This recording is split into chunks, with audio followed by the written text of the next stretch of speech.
네, 정치권 상황 자세히 짚어보겠습니다. 강성필 더불어민주당 부대변인, 신주호 전 국민의힘 상근 부대변인과 함께하겠습니다. 어서 오십시오. 자, 통일교 특검에 대한 논의 상황부터 짚어보겠습니다. 정치권에서 아직 합의된 안이 나오지를 않고 있어요. 일단 특검의 추천권부터 걸림돌이 되고 있는데 민주당에서는 헌재나 민변에게 추천권을 주는 방안이 거론되고 있습니다. 그런데 진보 성향 단체지 않냐 이런 지적이 있거든요. 어떻게 보세요? 근데 이제 우리가 헌법재판소를 진보 성향 단체라고 평가하는 것은 좀 맞지 않는 것 같습니다. 그러니까 헌법재판소의 추천 얘기가 나온 거는 이제 국민의힘에서 대법원장 혹은 법원 행정처를 언급을 했기 때문인데요.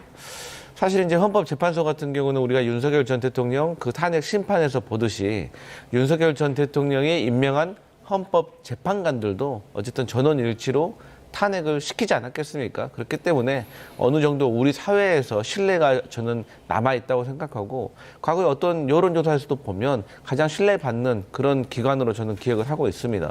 이제 반면 이 대법원이라든가 법원 행정처 같은 경우는 어쨌든 국민의힘에서는 인정하지 않을 수 있겠지만 어쨌든 국민적으로 저희는 신뢰가 땅에 떨어졌다고 생각하고 또 객관적인 여론조사에서 지표가 또 드러나고 있다고 생각을 하기 때문에 저는 대법원장이나 법원 행정처가 추천한 건 맞지가 않다. 사실 그게 저희 민주당이 지금 정해진 하나의 확고한 어떤 원칙인 것 같습니다.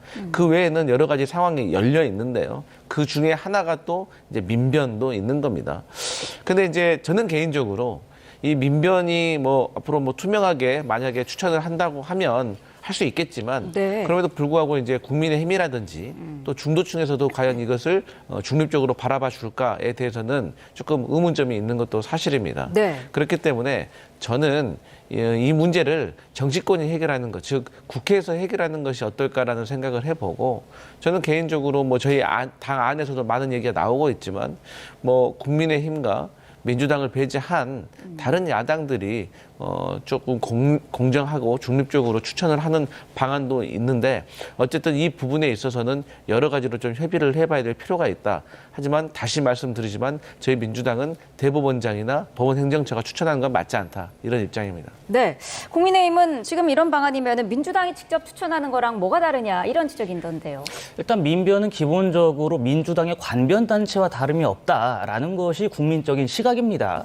게다가 헌법재판소의 구성 자체를 보면 지금 민주당에서 임명한 분들, 특히 이재명 대통령이 임명한 분들이 상당히 포진되어 있기 때문에 공정한 특검을 추천할 만한 여지가 있느냐? 당연히 아니죠. 이렇게 상황이 흘러가다 보니까 민주당이 결국에 이 특검을 받을 생각이 애초부터 없었다. 어떻게 해서든지 시간을 끌고 지연을 시켜가지고 이 특검을 무마하려고 하는 그러한 악랄한 속셈이 있는 것 아니냐라는 시선이 있을 것 같습니다. 그러니까 이게 지금 국가수사본부 등의 수사기관에서도 계속 수사가 이루어지고 있지 않습니까?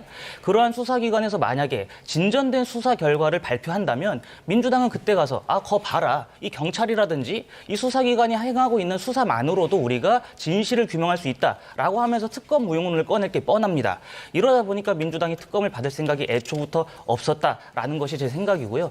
민주당이 정말 이 진실을 밝히고 싶다면 그리고 이재명 대통령도 말씀하신 철저한 수사가 이루어지려고 한다면 민주당과 연관성이 조금이라도 존재한다라는 의심을 사는 인사가 특검에 돼서는 안 됩니다. 어차피 대통령께서 임명하시는 거 아니겠습니까? 네. 대통령께서 임명하시는데 만약에 민주당과 조금이라도 연관이 있다, 민주당과 관련이 있다라는 사람이 특검이 된다면 그 특검의 수사를 과연 국민들께서 신뢰하실 수가 있겠느냐. 민중기 특검도 민주당이 추천한 인사입니다. 그런데 민주당이 추천한 민중기 특검이 결국에 8월 달에 입수한 그러한 수사 결과를 가지고 12월까지도 질질 끌면서 뭉갠 거 아니겠습니까? 이러다 보니까 어차피 대통령께서 한 분을 임명하는 것인 만큼 대통령 그리고 민주당과 전혀 무관한 분들 그러한 단체에서 임명하는 특검이야말로 이 실체적인 진실을 규명할 수 있다라고 보는 것이 합당할 것 같습니다. 네. 앞서서 잠깐 언급을 해주셨습니다마는 지금 국민의힘이 얘기한 법원 행정처 추천 거기에 대해서 이게 싫으면은 개혁신당과 조국혁신당이 합의를 해서 특검 2명을 추천하는 거 어떠냐 이렇게 지금 국민의힘이 중재안도 내놓은 것으로 알려지고 있거든요. 이거를 민주당이 받을 가능성은 있다고 보시나요? 저는 내부적으로 논의는 해볼 가치가 있다고 생각을 합니다. 네. 그런데 저는 이제 최근에 이제 그 개혁신당이 물론 야당으로서 어떤 통일교 특검에 대해서 목소리 내는 건 당연하다고 생각을 하지만 어쨌든 원내 5당 아닙니까? 그러면은 민주당과 국민의힘을 제외하고 개혁신당 앞에는 조국혁신당 12석, 진보당 4석, 그리고 나서 3석짜리 그 개혁신당이 있는 건데 네. 본인들이 마치 3당인 것처럼 주도적으로 나서는 것에 대해서 과연 다른 야당들이 저는 이해를 해줄까? 여기에 대해서 조금 의문이 있는 것이고, 지금 또 국민의힘 같은 경우는 사실 민주당에게 이제 속도가 정이다 뭐 이런 식에 대해서 비판을 하고 있어요. 그런 식으로 따진다고 하면 최근에 국민의힘 최보윤 대변인은 이 통일교 특검안을 패스트트랙에 태워야 된다라고 하고 있어요. 근데 패스트트랙은 상임위에서 180일, 그다음에 법사위에서 90일, 본회의에서 60일, 총 330일이 소요될 수가 있거든요. 그래서 슬로우 트랙이란 말도 있어요. 그런데 이것을 태우자고 하는 거예요. 그럼 이거 빨리 하자는 겁니까? 그런데 또 박성훈 대변인은, 이분도 국민의힘 대변인입니다. 근데 패스트트랙은 또 안 된다고 해요. 그러니까 국민의힘 안에서도 패스트트랙을 태우냐 마느냐를 가지고 다투고 있는 상황인 것 같거든요. 그러면서 민주당에게 할 마음이 있냐 없냐라고 비판하는 것이 과연 내부적으로 정리가 된 상태에서 맞는 것인가라고 저는 의문을 가질 수밖에 없고, 다시 거듭 말씀드리지만 과거에 처음에 특검 얘기가 나왔을 때 제가 이 특검을 누가 추천하느냐, 그리고 수사 범위를 가지고 치열하게 또 다툴 것이다. 그 과정 속에서 경찰 수사가 진전될 것이다. 네. 그렇기 때문에 결과적으로는 그 끝은 경찰 수사를 보고 미진하면 아마 특검이 시작될 것이다. 그런 어떤 제 말이 시행되고 있는 것 같다. 저는 그렇게 보여집니다. 네, 반박하실 부분 있으실까요? 일단 패스트트랙 같은 경우에는 330일을 꼭 다 채워야 된다, 이게 아닙니다. 330일 안에 충분히 여야 간의 합의를 통해서 이 법안을 통과시킬 수 있다면 통과가 되는 것이죠. 그렇기 때문에 330일 패스트트랙에 안 된다면 태우자, 이러한 의견인 것으로 알고 있고, 지금 박지원 의원께서도 민변의 추천을 받아도 변호사들이 치우치지 않을 것이다, 이런 말씀하신 거 아니겠습니까? 네. 그 말씀을 그대로 돌려드리고 싶습니다. 개혁신당에서 추천해도 국민의힘에 유리한 인사를 추천하진 않을 것이다 라는 입장이고, 그럼 국민의힘에서 개혁신당과 조국혁신당에서 합의해서 특검 후보를 추천하게끔 할 수 있는 것, 그것도 엄청난 통 큰 양보 아니겠습니까? 다 아시겠지만 조국혁신당이 어떠한 정당입니까?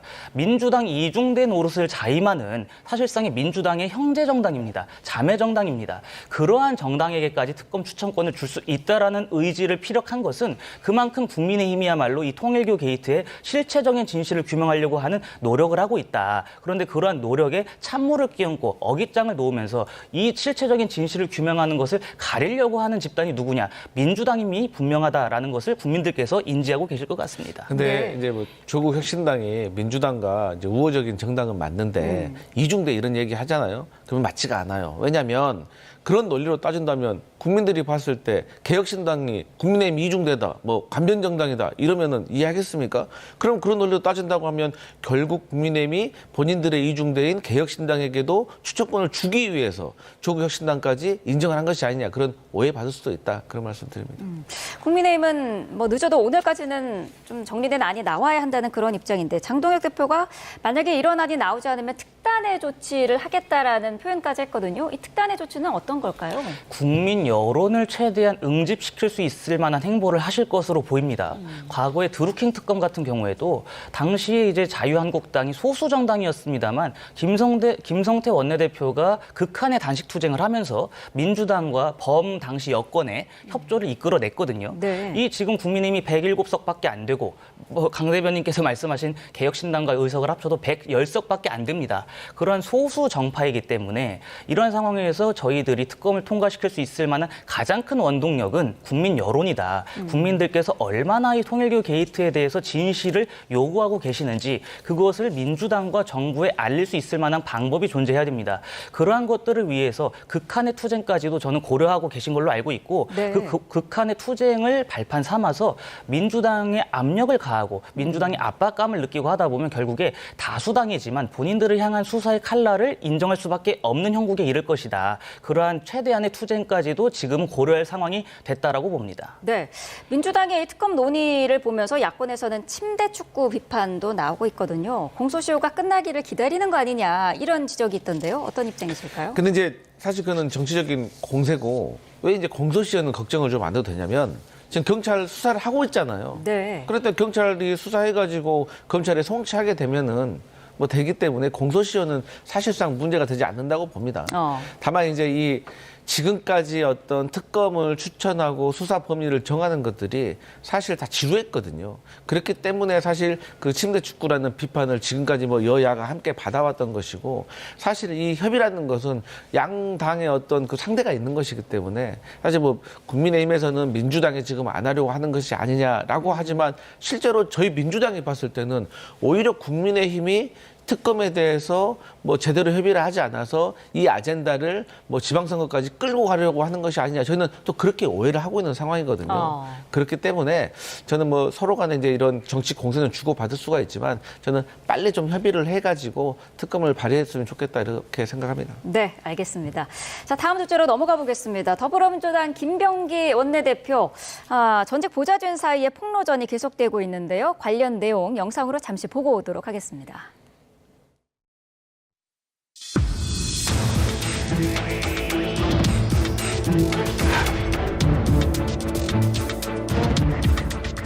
해명할게요. 이게 해당이 안 될 거예요.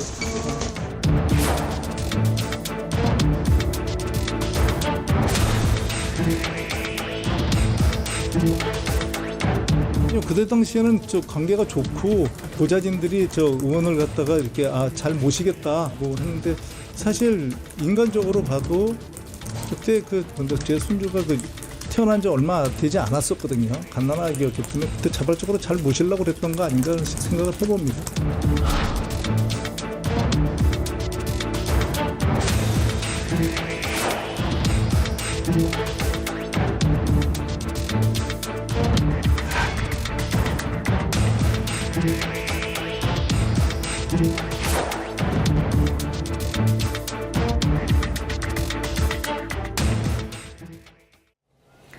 네, 각종 특혜 의혹이 이어지자 김병기 원내대표 보좌진들의 텔레그램 대화방 내용까지 공개를 했습니다. 어떻게 지금 파악이 되고 있나요? 그러니까 이제 김병기 원내대표가 저는 좀 순진하다. 그러니까 이제 본인으로는 뭐 오랫동안 같이 근무를 했고 믿었던 보좌 직원인데, 나름대로 이분들이 퇴직을 하고 나서 김병기 원내대표에 대해서 어떤 논란이라든가 의혹을 제기하는 것에 대해서 조금 인간적인 배신감을 느끼고 있는 것이 아닌가라는 그런 생각이 듭니다. 네. 그런데 이제 김병기 원내대표는 그야말로 여당의 원내대표이기 때문에 이를 감정적으로 해결하기보다는 전 차분하게 합리적으로 해결을 하는 방법을 찾는 것이 맞다라고 보여지고, 네. 결국 지금의 사건은 두 가지입니다. 하나는 김병기 원내대표에게 제기되고 있는 의혹과 논란, 그리고 전직 보좌 직원들에게 제기되고 있는 논란, 이 두 가지 논란인데, 사실 김병기 원내대표는 공적인 영역에 있는 사람이고 그 전직 보좌 직원들은 사적인 영역에 있는 사람, 공인은 아니잖아요. 네. 그렇기 때문에 결국 국민들이 김병기 원내대표에게 어떤 제기되고 있는 이 논란이 사실인지 아닌지에 대해서 궁금한 것이지, 이 전직 보좌 직원들이 아무리 나쁜 행동을 하고 불법적인 행동을 했다고 하더라도 그들은 그냥 뭐 개인일 뿐인 거거든요. 네. 그래서 이 부분에 대해서 차분하게 조금 구분을 해서 대응을 했으면 좋겠다, 이런 생각합니다. 네, 감정적인 대응에 대한 아쉬움을 좀 지적을 해주셨는데요. 어떤 입장이실까요? 김병기 원내대표가 이제 그 보좌진들의 대화 내역, 단체 대화방 내역을 공개한 것은 전형적인 물타기이자 너무나도 저열한 수법이라고 좀 봤습니다. 이 대화 내역을 보면 작년 12월입니다. 근데 김병기 원내대표가 그 향응을 제공받았다, 대한항공 측으로부터 그 향응을 제공받았다라고 알려진 것은 지난해 11월이고, 또 관련돼서 가족들의 그 병원 진료, 특혜 진료 같은 것들은 그 한참 전에 있었던 일 아니겠습니까? 네. 그러한 일들에 대해서 국민들께 명확한 해명과 사과를 하기는커녕 지금 보좌진들의 대화 내역을 공개하면서 물타기를 하고 있다. 이것이 과연 정부 여당의 원내대표로서, 그리고 한 국회의원으로서 적절한 행태인지 묻지 않을 수가 없습니다. 보좌진들이 아무리 김병기 원내대표와 관련돼서 이야기를 나눴다고 한들, 김병기 원내대표가 대한항공 측으로부터 그 호텔 숙박권 등을 얻은 그러한 사실은 변함이 없거든요. 네. 그러한 사실들은 변함이 없고 그대로 이어지는 것인데, 왜 이렇게 본질을 숨기려고 하느냐. 저는 결국에도 이번 그 보좌진들의 대화 내용을 공개함으로써 다른 목적이 있는 것 아니겠느냐라는 의심을 거둘 수가 없습니다. 지금 김병기 원내대표가 할 일은 보좌진들에 대한 진솔한 사과, 그리고 해당 내용 의혹들에 대해서 어떻게 이루어진 것인지에 대해서 국민들께 해명을 내놓을 시간이지 보좌진들과 싸움을 벌이면서 전장을 다른 데로 옮겨가지고 논점을 흐리려고 하는 그런 졸렬한 수법은 좀 안 썼으면 좋겠습니다. 민주당 내에서도 뭐 자숙이 필요한 거 아니냐 이런 목소리가 나오고 있던데 전체적인 분위기는 어떻습니까? 일단 의원 대화방에 김병기 원내대표가 송구스럽다는 입장문을 네. 낸 걸로 알고 있습니다. 사실 이제 같은 당 소속 국회의원으로서는 사실 불편하고 난감한 입장일 겁니다. 그러니까 그 누구도 지금 뭐 김병기 원내대표가 지금 잘했다라고 칭찬하는 사람이 있겠습니까? 다들 김병기 원내대표가 부적절한 면이 있다라고 인정을 하는 것이죠. 네. 하지만 이제 누가 고양이 목에 방울을 다느냐에 대한 문제가 있는 겁니다. 그렇기 때문에 김병기 원내대표가 차분하고 합리적으로 본인에게 제기된 의혹에 대해서 감정적인 대응이 아니라 차분하게 합리적으로 팩트 위주로 조금 해명을 했으면 좋겠다. 그것은 조금 구체적으로 말씀드리면 이 보좌 직원들, 그러니까 전직 보좌 직원들에 대한 어떤 불법적인 내용이라든가 이런 것들에 대해서 어필하려고 하면 네. 이게 이제 자칫 본질을 흐리는 것이 아니냐라는 오해를 받을 수가 있거든요. 그래서 예를 들어서 뭐 본인이 이미 뭐 대한항공 관련된 호텔과 관련해서는 부적절했다라고 해서 반환하겠다라고 했고 네. 두 번째로 이제 뭐 병원과 관련해 가지고는 뭐 김병기 원내대표 측은 본인이 병원 측과 더 잘 알고 있는데 그래서 본인이 뭐 본인을 통해서 비서관이 그 병원 측과 알게 되는데 뭐 굳이 특혜라든가 혜택을 요구할 필요가 없다라는 입장인 것이고 사실 또 뭐 그 며느리가 무슨 해외 여행을 갔는데 뭐 방금도 그 문자에서 보듯이 뭐 의전 서비스를 요청해 놨습니다. 항공사에서 주는 의전 서비스 자체가 사실 뭐 특별하고 구체적인 게 없거든요. 사실 이게 만약 불법이 되려면 뭐 예를 들어서 뭐 나는 뭐 일반석을 끊었는데 뭐 무료로 뭐 비즈니스로 업그레이드를 해줬던가 이런 것들이 불법적인 내용인 거지. 제가 봤을 때는 의전 서비스 요청이라는 것이 뭐 공항이 좀 마중 나온다는 뭐 이런 것인데 이런 것에 대해서도 만약에 사실은 이렇고 저렇고라고 이렇게 좀 객관적으로 해명을 하고 또 그 부분에서 과정 속에서 또 잘못된 점이 있었으면 진솔하게 사과하는 것이 중요하지. 지금 이 상황에서 그러한 본인에게 제기된 의혹이나 논란에 대해서 구체적으로 해명하지 않고 전직 보좌 직원에 대해서 어떤 잘못된 점을 지적하는 것은 자칫 국민들에게 오해를 불러일으킬 수 있겠다 이런 생각해 봅니다. 네. 공개된 대화 내용들에 대해서도 전직 보좌진들은 당사자 동의 없이 취득한 거다 이러면서 통신비밀보호법 위반 등으로 이미 고소를 한 상태인데 자료 취득 과정에서의 문제점도 있다고 보시나요?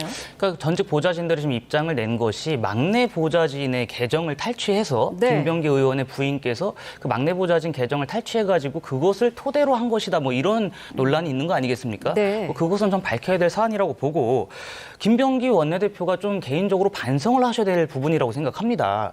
왜 보좌진들이 이렇게 폭로를 이어가겠느냐. 김병기 의원실에서 근무하는 그 상당 기간 동안 얼마나 많은 갑질과 하대를 당해가지고 피로감을 느끼고 모멸감을 느꼈으며 그러다 보니까 이러한 사람은 국민의 공복으로서의 자격이 전무하다라는 분개심이 표출된 겁니다. 그러한 감정들이 지금 집합된 건데 여기서 전직 보좌진들한테 진솔한 사과, 대화를 요청하지 않고 오히려 그들을 공격하는 것은 국회의원으로서 할 문제가 자격이 없는 것이죠. 게다가 지금 한 언론 보도를 통해서 나온 것이 김병기 의원의 부인이 병원 특혜 진료를 요구하면서 보좌진을 대동해서 갔다고 합니다. 그 병원에 보좌진을 대동해서 갔고 그 병원에서 처방전을 낸 것을 가지고 의원실의 보좌진이 처방전 관리까지 했다. 이러한 의혹까지 지금 계속 나오고 있는 상황입니다. 화수분처럼 나오고 있는 상황이에요. 이러한 상황에서 김병기 원내대표가 과연 정부 여당의 원내대표로서의 자격이 있느냐. 네. 이러한 문제를 해결하고 싶다면 최소한도로 원내대표직에서 사임해야지 문제 해결이 되지 않겠습니까?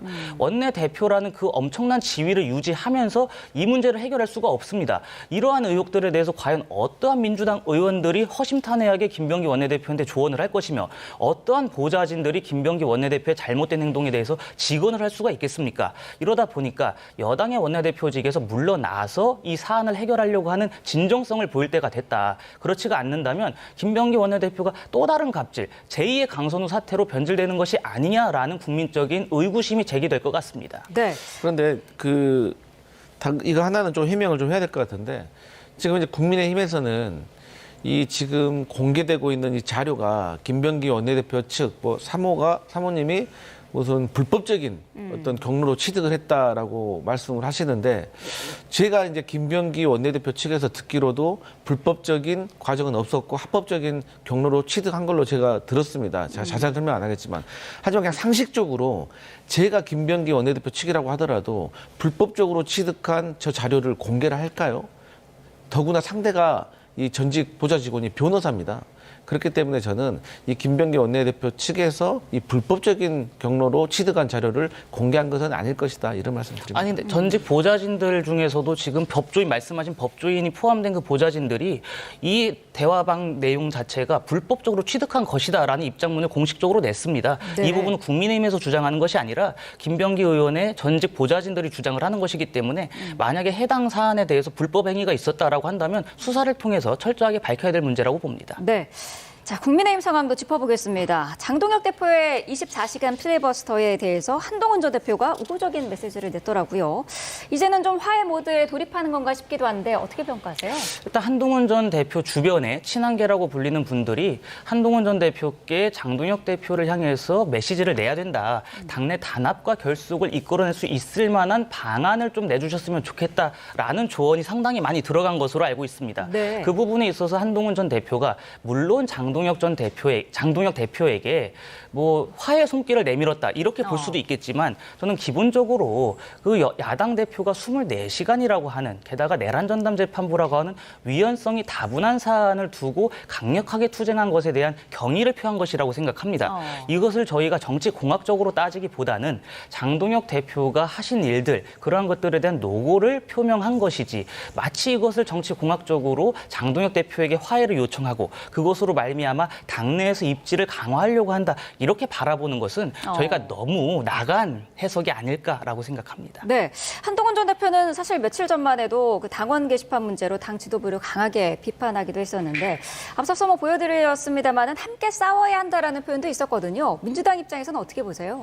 이제 저 민주당이 봤을 때는 흔히 이제 야당에서 있는 내부 권력 투쟁이라고 볼 수가 있어요. 그러니까 지금 현재 주류는 장동혁 대표 측이고 비주류는 이제 한동훈 전 대표 측인데 한동훈 전 대표가 쉽게 말해서 지금 코너에 몰린 상황인 거죠. 그러니까 한동훈 전 대표의 측근이라고 분류되고 있는 김종혁 전 최고위원이 어쨌든 당을 비판했다는 이유로 당원권 정지 2년을 받았습니다. 그런다고 하면 당원 게시판을 통해 가지고 뭐 과거에 어떤 그 정부에 대해서 대통령에 대해서 비난을 했다는 것이 증명된다고 하면 한동훈 전 대표는 제가 생각했을 때 출당 조치 정도는 받을 것 같아요. 이것을 한동훈 전 대표 측도 이미 예상하고 있을 겁니다. 그렇기 때문에 지금 장동혁 대표가 이번에 필리버스터를 한 것을 빌미 삼아서 쉽게 말해서 화해의 손길을 내민 건데 이건 순진한 생각인 거죠. 그런 말 한마디에 그런 것을 거둘 장동혁 대표였다면 애초부터 당원 게시판 문제 뺐겠습니까? 그러니까 한지아 의원 같은 경우도 한동훈 전 대표 측의 측근으로 보여지는데 네. 이분들의 조금 어제 제가 인터뷰를 좀 들어보면 이 당원 게시판이 국민들의 관심사가 아니다 이런 식으로 생각을 하더라고요. 아주 아니란 생각이고 정치를 책으로 배운 거예요. 그러니까 이거 지금 현실 정치를 하고 있으면은 현실 정치에 맞게 얘기를 해야 되는데 인식 자체가 우리가 손 내밀고 우리가 좀 좋게 잘해보자라고 하면은 저기서 받아주겠지라는 아니란 생각을 하는데 이미 배는 떠났고 장동혁 대표는 제가 뭐 이런 말씀 드리긴 송구하지만 국민의힘에서 쉽게 말해서 월급쟁이 사장 같은 개념인 것 같아요. 그래서 본인이 한동훈 전 대표에 대해서 징계를 하고 싶지 않는다 하더라도 본인을 당대표로 만들어준 사람들, 주주들, 당원들이 또 그걸 원하고 있기 때문에 이 문제는 장동혁 대표 혼자서 결정할 수 있는 문제도 아니다. 그래서 저는 한동훈 전 대표 측도 최악의 상황을 대비해야 된다. 지금 너무 현실 인식이 아니라다. 이런 생각이 들었습니다. 어쨌든 장동혁 대표는 원론적인 반응을 내놨던데요. 뭐 일단은 거리 두기를 한다고 보면 될까요?